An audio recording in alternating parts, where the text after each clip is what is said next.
Well, hello, friends. Mark Holmes here with, of course, my buddy Richard. I was going to say my buddy Cowboy Joe Boo, but he's inside chilling. I'm actually, we're doing a little work here, okay?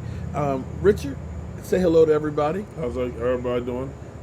Richard, you might remember when we were actually the last get together I had with people. I mean, seriously, the last get together we had, we were in Deep Creek. We literally went to Deep Creek the day after the NBA canceled the season, and so we haven't seen each other since then, and we are trying to social distance and everything else. We're using the new man cave and everything else here, and just kind of enjoying ourselves, and thought we'd go ahead and test the system out and get a little bit of news on some other teams besides the Dallas Cowboys.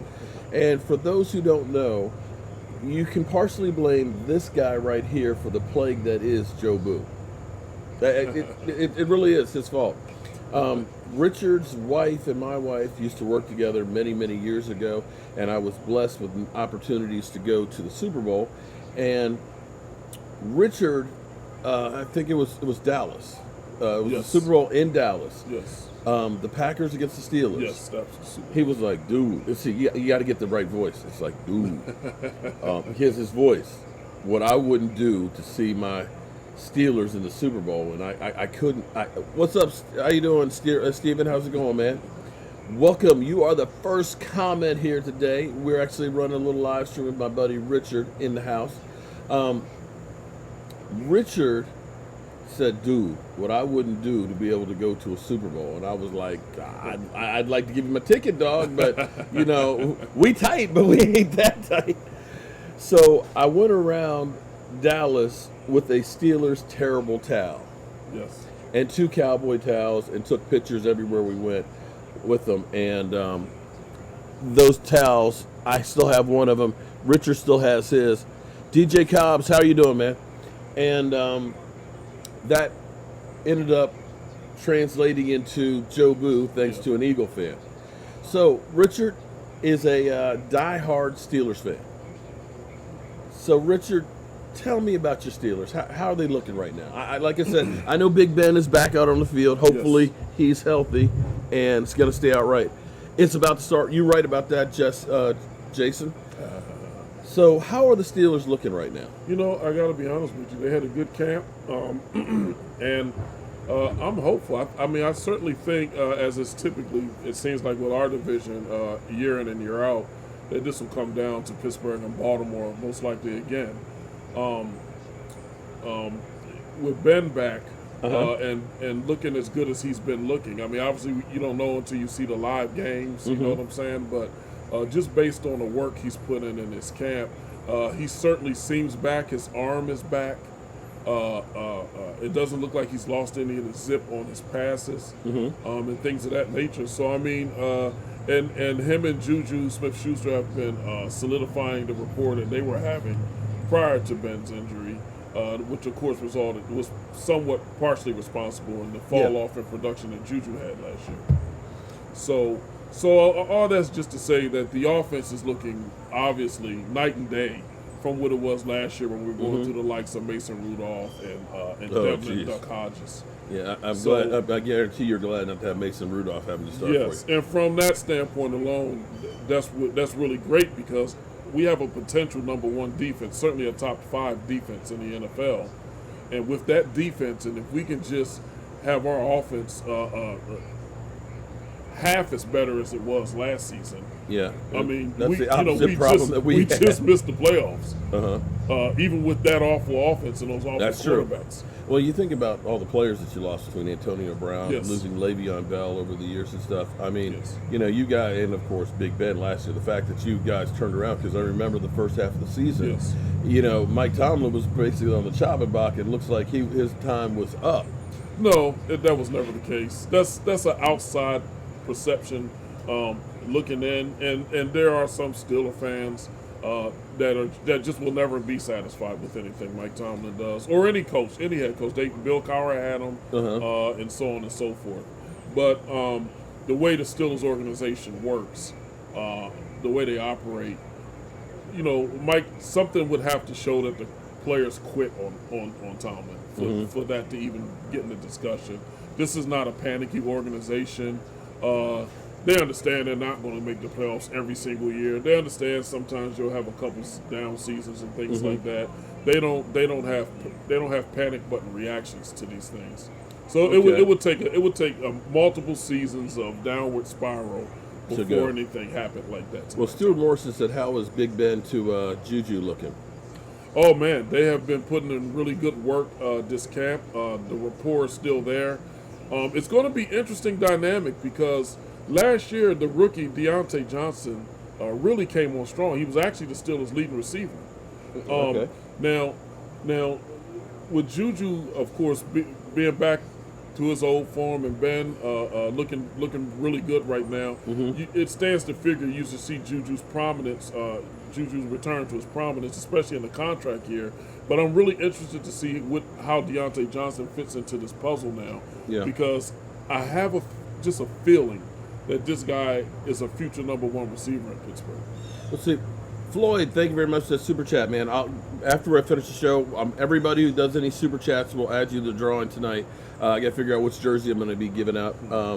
We ended up getting rid of Lyle's leaving the building, so I got to see who else we're going to have give away tonight.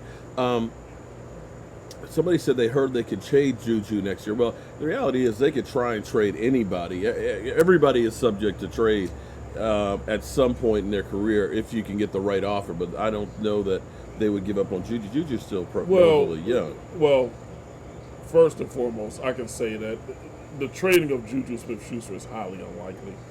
That said, it would not surprise me if this is his final season in Pittsburgh.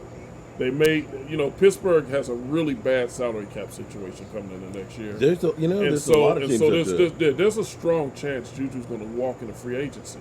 I don't think it's going to be What's their number look like, right now? I don't know it off the top of my head, but I do know that they're based on the belief that the salary cap could go down as a result of this COVID stuff. They will be severely over. They will be making a whole lot of hard decisions. Now, hopefully, it doesn't happen that way.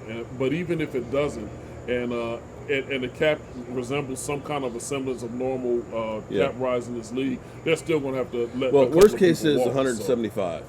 But I think what's going to happen for the NFL, I don't think it's going to go down that low. But that's what do I know? I'm a village idiot. But you look at the Eagles, as much as they're talking about how great Howie Rose have done, they are actually scheduled to have $263 million committed. And New Orleans is like 250 something. Yeah, I think the Steelers is somewhere like projected to be like 20 million over or something like that right now. That's still workable and doable. But when you start talking about 60, possibly 80 million over for like the Eagles, they're gonna have to blow that shit up. Yeah. And that's where I think Carson Wentz might be out of here. Yeah, Eagle fans, I'm talking. Is probably also in his final season in Pittsburgh. So. Yeah, I think my Cowboys are currently, if we don't roll over anything, we have about $2 million in space, but we don't have a quarterback signed for next year other than Ben DiNucci. So we've got some work to do ourselves, but not anywhere near as bad as like New Orleans or the Eagles. They're in terrible shape. Yeah. But Big Ben, even if he plays well this year, he doesn't have that much time left. No, it's definitely, he's on the back nine. It's near the end. I mean, I would be surprised if he plays longer than 2 more years tops, which is to say this season and next season. I'd be surprised if he played longer than that. So it'll be. I don't know. To me, the Steelers don't appear to have a succession plan at the moment. That's what I was going to say. Is what is the plan? I know Mason Rudolph isn't the answer. Well, I wouldn't go that far just yet. I mean, granted, he didn't exactly light up the NFL when he got in the game last year, but I mean he also was not terrible. He didn't make awful mistakes. So I mean, I'm not ready to write Rudolph off, but I'm not declaring he's the succession plan either. I think the jury is still out on him, but I also think that obviously Pittsburgh will continue to do things to find that person, but they're not in a hurry to do it right now, obviously. But we'll see what happens this coming off season. Maybe it'll be a little higher on their scale than it has been to date. Okay, well, with you being in the AFC, you saw the the Ratbirds. That's his nickname for it, the Ratbirds. Yeah, the Ratbirds. Tell me, what did you see from Earl Thomas? when he played against you guys? Uh,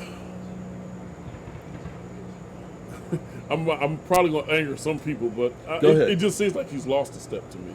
He doesn't seem like the same guy to me. That's my thing too. Is and also I It looked like when big plays were happening, they were happening to him. Which is a surprise, but I don't know. It's not as well. 2 years when he came in the Cowboys locker room, I wanted the Cowboys to get him at that point, because he was still, although he had those 2 years which were shortened because of injuries, you still looked at him and said, this guy has been played really, really well. But he also had a lot of great players around him. Yes. But he did in Baltimore. It was 49 tackles. He did get 2 interceptions, but you couldn't look at that and say that that's all pro. I've got Cowboy fans that are here that are like, we get him, we're going to the Super Bowl. And I'm like... I mean, he's near the end of his career. He's not the same player he was in his prime.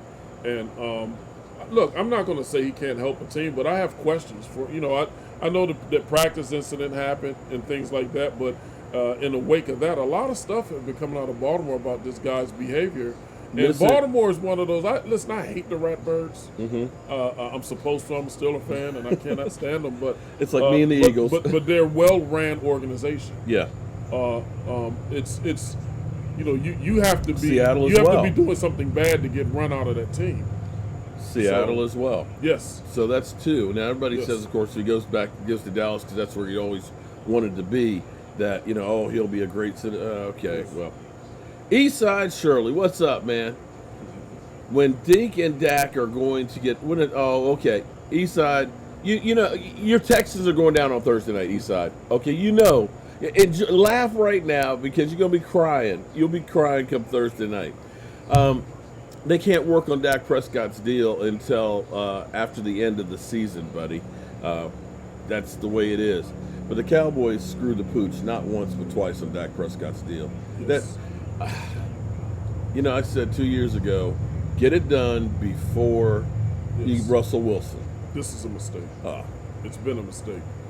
So now, actually, they may want to keep on the franchise tag for next year because right now that may be cheaper than what a long-term deal would end up being. It's going to be interesting to see what unfolds. I mean, we're watching Houston and Kansas City right now, Gabe. Deshaun Watson's extension is $40 million a year. Yeah. And stat-wise, I know Cowboy fans, and I know Eastside Shirley, you won't agree with it, but Dak Prescott's stats, playoff record is the same as Deshaun Watson. Well, I can tell you, obviously, I'm a Steeler fan. I'm outside looking in at Cowboy fans, much like they are at Steeler fans, and I don't understand what the Dak Prescott hate is about. I mean, I wish I do myself. There are a lot of teams that would like to have a quarterback as good as him. The Redskins. Excuse me. The team formerly known as the Redskins. There's Cleveland. I'm pretty sure there's over half the league. But Richard, I got people that are like, "Oh man, we should trade Dak, and go get Trevor Lawrence." And I'm kind of like, "How are you going to get up to the number 1 pick?" And think about Josh Rosen. Yeah. I mean, seriously, you don't know. Josh Rosen, everybody said, was the consensus number 1 pick. And Miami couldn't get a ham sandwich for him. Yeah. They literally couldn't get a ham sandwich for him. And now they're looking back and saying, that was a dumb trade for us to get that guy. Yeah. I mean, it happens all the time. Mitch Trubisky, we can go on and on. And Dak Prescott was a 4th-round draft pick, by the way. Huh? Dak Prescott was a 4th round yeah, I know. Which and literally cost you nothing for 4 years. Yeah. Don't worry, Dak will get a big from another team. Okay, he's going to get paid one way or the other. Yeah. But in the grand scheme of things, for Dak actually not to get that long-term deal, it's going to if he has a better season than Deshaun Watson this year, if he goes deeper in the playoffs, how can you not justify paying him at least $40 million a year? It'll be interesting to see what unfolds. This is a big season for him. For Again. Sure. Yeah. Well, I tell you what, though. I love the fact that after TMZ and everybody else went after the Cowboys for working out in the offseason, Dak was like, okay, we're going to work from home. And to build the field at his house, yeah, In talking to his uncle basically said he had players there every day. They were working out on the field. And in Dallas in the summertime, it's hot as shit. So you might think that the conditioning, the Cowboys, I'm surprised the NFL didn't actually go after the Cowboys and say they had illegal practices or something because they were working out. On Tom Brady. Yeah. But, I'm hoping that my Cowboys have a good season. I mean, you guys are favored to win the division, aren't you? I mean, you should be. Yeah, but you know what? You come on, Richard. We're old. How many times has somebody been favored to win something? And okay, think about when the Eagles won the Super Bowl. They were in the basement the year before and came through. And wasn't it last season when Cleveland Browns won free agency or something like that? Yeah. Everybody has projections, but there's going to be half the teams that were in the playoffs last year won't be in the playoffs this year. And, teams that we think that are going to do well aren't. I think the 49ers are going to come back down to earth some. I just do. I look at it's a tough division. So. It's a tough division without a doubt. But when you look at teams that have gone to the Super Bowl, you'd say let's go with Atlanta. Yeah. Atlanta started working their way downhill. Look at Carolina. Yeah. Carolina kept going downhill. That's an interesting football team, by the way. But Carolina, the Panthers. They're a little interesting. They're really under the radar. No one expects anything from them. Well, and Teddy Bridgewater is not a tomato can quarterback. Teddy Bridgewater, he played really well in New Orleans last year. It's going to be. I'm not predicting to be a playoff team or anything like that, but I just think that a lot of people are. I don't think they're going to be as easy a team to stomp on as people might be thinking. Well, we all know this season is going to be crazy because just thinking about practice squad players, guys that were what was it like 18 players were picked up off waivers? I think it's 16 players. Yeah, because nobody knows anything about anybody. There's no preseason games, so you have no clue as to what undrafted free agents did on somebody else's roster. And now you've got Mike McCarthy, who's not putting numbers on players and stuff in practice. I mean, with the scrimmage that we watch, boy, you talk about being sold a bill of goods. You're not going to know what to expect from anybody. No, I mean, well, the rookie class is really going to be difficult, right? Because these guys haven't played games since bowl games, and there were no preseason games, and so they're coming into this thing, with live rounds. The rookie class is going to be really interesting. The Steelers better beat them stinking Eagles. I agree with that, Richard. You better beat the Eagles. But I think we're going to see so many injuries week one. I think about when we played football in high school and stuff. The first 2 weeks you started getting camp legs. All the good old muscle sprains and your body was just aching and everything else. They really haven't gone full tilt. You're not tackling to the ground here, and you're only talking about 12 padded practices this far. And you can't go from that now to a full game that you're going to have guys that are going to be pulling hamstrings will probably be pretty bad. Groins. All that soft tissue injury. It's going to be ugly. And that's the one worry for me is having a new coach, new coaches, is the change in everything we're doing. I mean, for your team, Big Ben knows what the frick he's doing. He knows the offense. He knows the guys and stuff like that. So teams like that are going to have a natural advantage. And the Steelers are doing things like bringing in guys they're familiar with. For instance, they just recently brought back Sean Davis, and they recently brought back Josh Dobbs, for instance, as third-string quarterback. They're just bringing in guys that have familiarity with their program. Colton, what's up, Colton? I do not know how many interceptions Dak and TDs threw in training camp. Mike McCarthy is trying to keep everything secret, and I'm happy about that. Disclosed information, DJ Cobbs, laugh out loud. 1 interception for Dak. I think he had more than one, but I could be wrong. Daniel, I hope so. So, are you surprised that we haven't had as many COVID positives thus far in the NFL? I don't think I would characterize. No, I don't think I'm surprised. I know that the NFL had longer than the other professional sports leagues to try to put a plan in place to try to help control this thing while they attempt to have a season. So when all this really was blowing up and going on, and sports leagues were having to pause their seasons and things like that, the NFL was in its off-season phase, So they Yeah. had a lot of time building up to the start of this season to try to put plans in place Yeah. to try to stifle that. So I'm not surprised, but the test is really going to come when the games start happening.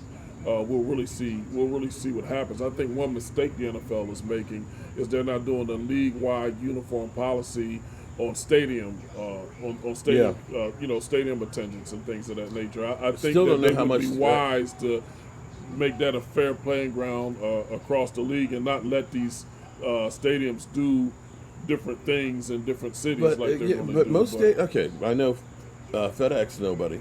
I know Philadelphia nobody. Yeah. New York nobody at the Giants or the Jets. I don't know about Buffalo. Yeah, but I'm aware of Dallas, some teams. that Dallas, wanna- of course.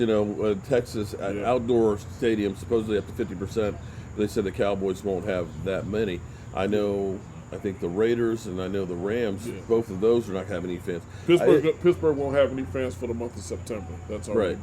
been, or Philadelphia. I think Jacksonville. I want to say had said up to 20. It's very few teams that are going to have anybody. Yeah. I don't know. I'm not sure. Kelton, thank you very much for the super chat. Steelers need to beat those Eagles. That's the consensus here, and you need to lose to the Cowboys. Well, I'm gonna go on record and say we're gonna beat those Eagles, and do you guys a favor. Now I don't know what kind of favors we're gonna be trying to do y'all when we play y'all, but we'll cross that bridge when we get there. Well, I tell you what, I think the Eagles are coming back down to earth. The Eagles are a walking man. Not that I'm not joking or anything. I'm not wishing injuries on anybody, but the Eagles, they've got a lot of injuries. I mean, it's the fact that they've lost 2 starting offensive linemen. Jason Peters now has said that he's going to move back out to left tackle, but they are. There's a growing number of people that think the Giants are more dangerous than the Eagles this year, which is a little weird thought to me, but I've been hearing some people talk about it. I'm wondering what the over or under is going to be for Jason Garrett to become the head coach. It's so funny that the only Judge could walk in my house right now and I wouldn't know who he is. Yeah. Literally, they're always showing Jason Garrett every time I'm watching NFL Network. It's always the one time I saw Joe Judge, they had a muddy field, and they're doing a ball drill, and so you throw the ball into the mud and stuff, and so the players have to jump on it.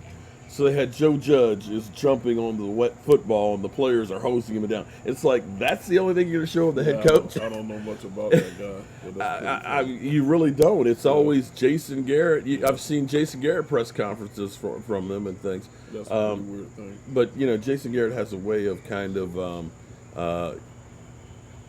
getting people fired. I mean, he kind of got it in for Wade Phillips, and I'd watch your back, Joe Judge. That's all I can say there. And I think actually with him being a former Giant quarterback and stuff, that I think Giants fans, hell, they'd be happy with 8-8 right now. Yeah. Mark, they love Garrett. I think they do really like Garrett.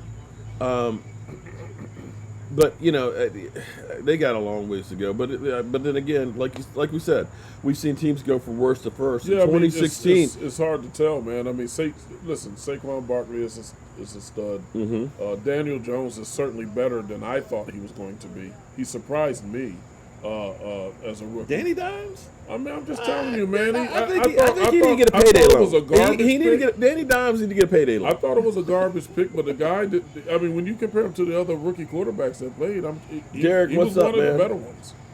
How you doing today, Derek? Eagles are going 7-9. Yeah, see, Eagle fans just saying I'm just hating, but I'm telling you, 4 years out from the Super Bowl, if you actually average it out, you're usually 4 games lower than your Super Bowl year. So at best case, they were 13-3 their Super Bowl year. If you follow history, they won't be any better than 9-7. But I think they're going to be going down worse than that. Oh, wow. That's just me. And like I said, I'm a guy with a day job and a voodoo doll. So Eagles 12-4. I just don't see it, Spike. Spike, I'm sorry, I don't see it. You got Carson Wentz.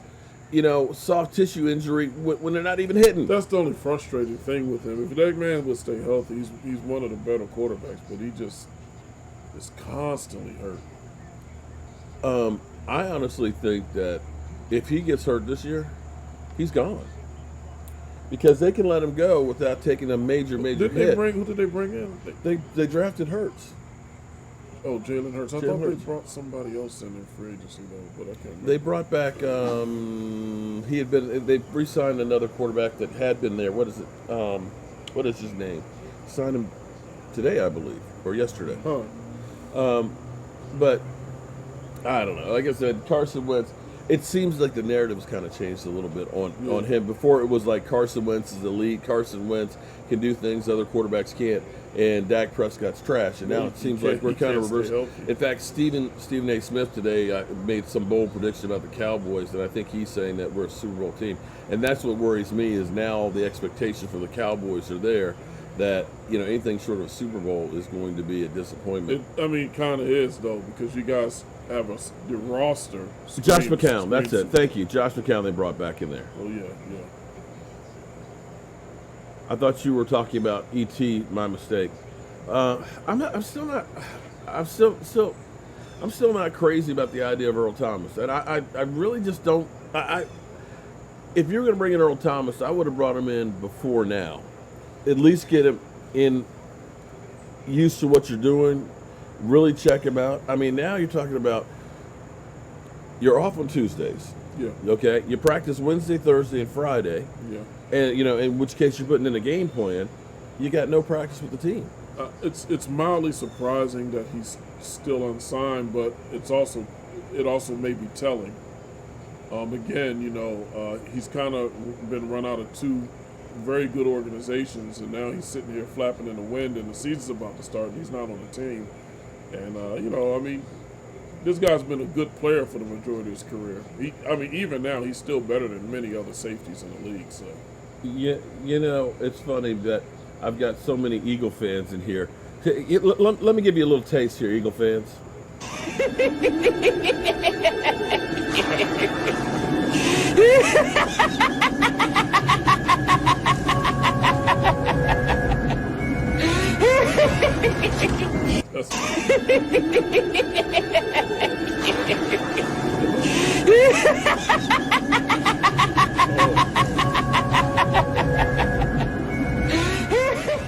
Yeah, he can do things that other quarterbacks can't do for sure, man. But this is okay. So I'm Some of those kind of look like Mark Sanchez, though. Oh, butt fumble! Oh no, he didn't have a butt fumble. So this is actually fun because Richard has been watching what I've been doing with my set and things, and I was like, Richard, you got to see what I've been doing over here and things. What do you think, man? Impressed. I'm stunned because I remember. Because he knows I'm an idiot when it comes to computers. I remember computer just incapable, Mark. And man, you're doing some things here. You need to show me how to use some of this stuff. And I'm an IT guy. All right, Richard, I got 250 people right now that are going to see me beg you to do something. Oh, no. How long we been friends, man? Oh, no, man. Gosh, 2005? Okay. 15 years, man. We got to do this. I want you to come over for the Eagles-Cowboy game. I know you don't like to be around people when your team's playing, but come on, man. I don't have a problem being around people when my team's playing. I just like to see my team playing when my team's playing. Look, there's a TV right there. Right. When is that, though? It's going to be in Dallas. Not that home field advantage is a thing. You remember what week? I don't remember what week it was. Originally, I wanted us to go to Dallas to see that game, but then COVID got in the way. Yeah, if that week is right, I'm definitely in. We'll do it.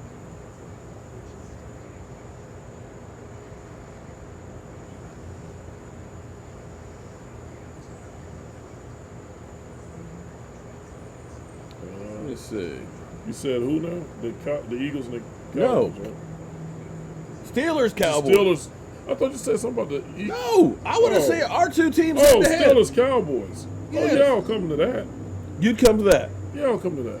Okay. Oh, no hard I feelings. could have No. sworn you said something about the Philadelphia for some reason. Man, who cares Yeah. about the damn Eagles, man? I They didn't. trash. I thought it was a weird request, but okay. Whoever wins in the regular season loses Hall of Fame game. Okay. That is What? 8/11 or 11/8. So November 8th. Yeah, let's do it, man. 4:25 kickoff. Okay, that sounds like a bet to me. That'll be fun, man. It will. Because I tell you what I'm going to do. It will. Now that I've got the outdoor setting here, or hopefully maybe we'll be past coronavirus.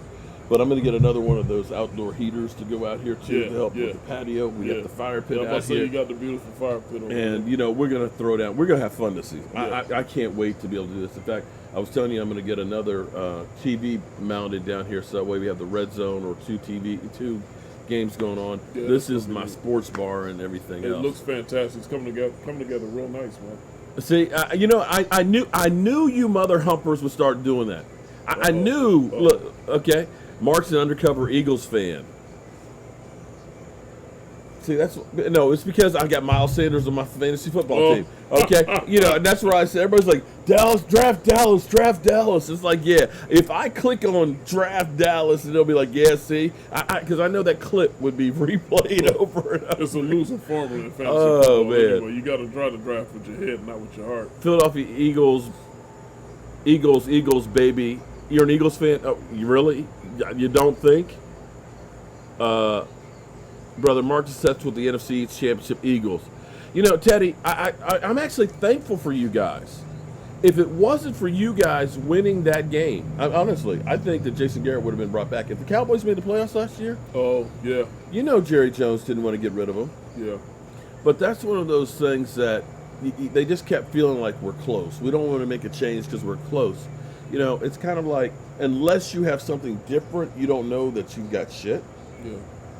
I'm sorry, I didn't mean to say Jason Garrett was shit, but, they kept feeling like, this is the right way. But now I think seeing Mike McCarthy, who seems to be, rejuvenated, having that year off and excited about being out there, I think all of a sudden the players are really gravitating towards what they're doing. At least they're buying into it. Yeah. And the reality is it's not a matter of a coach being a bad coach, but after some point you start to get stale. Yeah. Andy Reid got stale with the Eagles. It wasn't that Andy Reid forgot how to coach. Yeah. He ended up going to Kansas City and starting over, was able to rebuild and things like that. It's, a new situation. But the players tune you out. If you were a player of the Cowboys who had been there for a couple of years, you know exactly what you can get away with. You know exactly what you have to do, to go ahead and get by. But now everybody has been put on blast where, I don't know what this coach wants and stuff, and they're being challenged. The one thing that I really loved about this was Jason Garrett was always like, this is the way we do things here. But they've actually gone to the players and talked to them about things that they like doing. For example, we saw Alden Smith and DeMarcus Lawrence standing up, as opposed to D-Law's always had his hand in the dirt, and trying different things. And even, with your Ratbirds, before you came over, Harbaugh was talking about we're not afraid to try different things. Yes. And that, to me, is one of those keys that is underrated, that if everybody knows exactly what you're going to do, then you better damn sight have better talent than the other team, because you can't always just beat everybody with just talent. Sometimes you got to trick people. Yeah, absolutely. So what do you think about CeeDee Lamb? You think the hype is going to be real on that guy? Oh, man, hype is a lot. So I think he was a great pick. I want to just get that out the way. That was a great pick, in my opinion. Mm-hmm. But I want to caution people to patience, because, again, this is an extremely unusual offseason. This guy's going to be thrown to the wolves come week one, you know what I'm saying? Without benefit of preseason games or anything of that nature. So, people are quick to jump off a bandwagon if somebody doesn't, strike that match immediately. So I just think people should just have some patience and let the kid grow. But I think he was a fantastic pick. Man, we just have to see how it unfolds, because this is a really unusual season. The thing I'll say about this is he's actually in a great situation, as opposed to having to be the guy. Yeah. It's one thing if you're drafted to a team that's trashy. Yes. And you are the only guy out there. You have to save him. But see, you got, Amari Cooper, if he's healthy out there, that's done great things. Michael Gallup, nobody thought much about Michael Gallup. And this is what it is. That's a fantastic wide receiver. So you've got those two guys already. Yeah. You've got Zeke Elliott you have to worry about. And so there's not so much that pressure of having to be out the gate the guy. You can kind of develop and work your way into it. but seeing him, the little bit of footage that we've seen, that guy can elevate. Yeah, I mean, And he's got like lizard hands that are like glue. That he's climbing the side of the buildings with the football. we and got stuff. a lot of training camp stars. I mean, we have one. We have a kid that we drafted out of Notre Dame, Chase Claypool. I mean, this guy's making plays all over camp.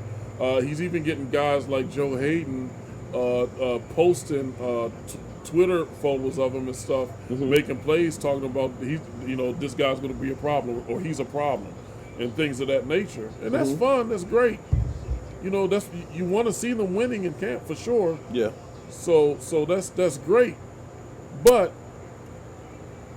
we just have to breathe and let them play the games and see how that translates into an actual game. When Right. people are tackling.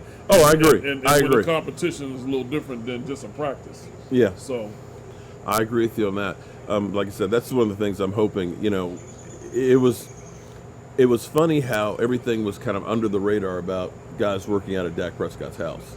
yeah, And I didn't even know that till you just said it. So. well, no, it was funny because Eric. Philip Ebarb is actually his uncle. He helped raise Dak. It's his sister was his mother, and Philip and I talk from time to time. And he called in one of our shows, and he was talking about the field and things, and how literally the guys were there every day working out. Because Dak's like a gym rat. And so then it was the next day that they were reporting it. They were talking about the 55-yard field that Dak had built in his backyard and stuff, and working out and things. But and then you saw C.D. Lamb talking about, man, Dak's got a really nice house and stuff, and the field. But everybody had been there, so that may be a little advantage that the Cowboys have. I almost feel like the Cowboys with Jerry Jones this year have been reborn, getting rid of Jason Garrett, because I feel like Mike McCarthy actually has autonomy on this team, not like Jason Garrett did. Gotcha. And I don't think and this is nothing against Jason Garrett, but when you think about, Mike McCarthy, who basically had coached almost every position and worked his way up. When you think of a guy like Sean McVay, who started out as an intern in Tampa Bay and stuff and worked his way through multiple teams, they had a lot of different views and a lot of different experiences. Jason Garrett had 1 year in Miami as offensive coordinator, as quarterback coach, and then he becomes Cowboys offensive coordinator and then head coach. He didn't have a lot of experience, and that's where I think Jason Garrett will actually be a great coach down the road. Now that he's not under the microscope of Dallas, and he can take what things that happen here with Dallas and correct them down the road. And so Mike McCarthy coming in, I think, is going to be a great, because he's got more of a world view, and we've got coaches that have seen a lot of different things. To have Mike Nolan as a defensive coordinator, I look at, when he worked with Baltimore on that defense, San Francisco, but more than anything else, I look with him from in New Orleans. Yeah. And talking to Demario Davis. Demario was a good player when he was with the Jets. He got taken to another level under Mike Nolan. You can see they always played downhill. I love an attacking defense. Right. And Demario Davis, when you get hit by that guy, you go down. And always in your face. And that's something the Cowboys defense just has not been. It's been kind of like Rod Marnelli is like me, old. And, when you're old, you don't take risks. Right. You have a fear of death. When you're young, you don't know any different. You're going to jump out of an airplane. You're going to go bungee jump. I am not doing that shit. Yeah. And it felt like my defense was that way as well, that we just did not take a lot of risks. We were taking, 7-8 yard cushions for wide receivers. We're not going for the ball. And that never translated to turnovers. Yeah. One thing about the Steelers defense that I've always liked is the Steelers defense. Always been known for that steel curtain. That defense is always in your face. It's always putting pressure on you and forcing your hands. Yeah. And one of the good things about it is it doesn't have to be manufactured like it had to be in years past. Now we got two great bookends at pass rusher, and our 3-4 defense is a little different than a lot of 3-4 defenses whereas our 3-down linemen are able to also pressure the quarterback. And that's how you get guys like Cam Hayward and Stephon Tuitt involved into the game. I'm amazed Cam is still playing as well. He just got a brand new contract. Right. I met him when we did the road trip in 2013, and he's been an absolute positive beast Yeah. every single year. Outspoken in the community, everything else is great. That's the kind of players that you want to have on your team. I mean, he's having a potentially Hall of Fame career. I have to agree with you on that. I mean, yeah. so given who his father was, that's a nice pedigree. Yeah. It'll be interesting. I would love to see a big build-up game between our two teams, man. You know, playing for something, both with winning records and looking like they're contenders, and they go through and say possible Super Bowl matchup or something. Yeah, we'll see what happens, man. You know, I'm feeling good, certainly about it, because our offense looks to be competent again, at least. And really, with a competent offense and the defense we have, we should be able to win some games. So 84 years to win one. We must be talking about the Eagles. Talk to me when you get a diamond ring in this era. Oh, you Eagle fans are having a ball in here. All right, man. Well, I tell you what. We're going to go ahead and wind this thing up. I've got my live stream tonight at 9 o'clock. I'm actually going to go cook some chicken wings, so that way we're going to throw down on some chicken wings and stuff. But I appreciate all you guys that are here. Everybody who did a super chat, I will get your names ready and stuff, so when we do our live stream tonight, we'll add you to the drawing and we'll get you hooked up. I'm Mark Holmes with my buddy here. Richard, you going to get the final words in, man? Hey, man, good luck to you guys, unless you're Ratbird fans or Patriot fans. There Talk you to you go. later. All right, and we're out of here. The party's over. They say that all good things must end. Call it a night. The party's over. And tomorrow and next year starts the same old thing again.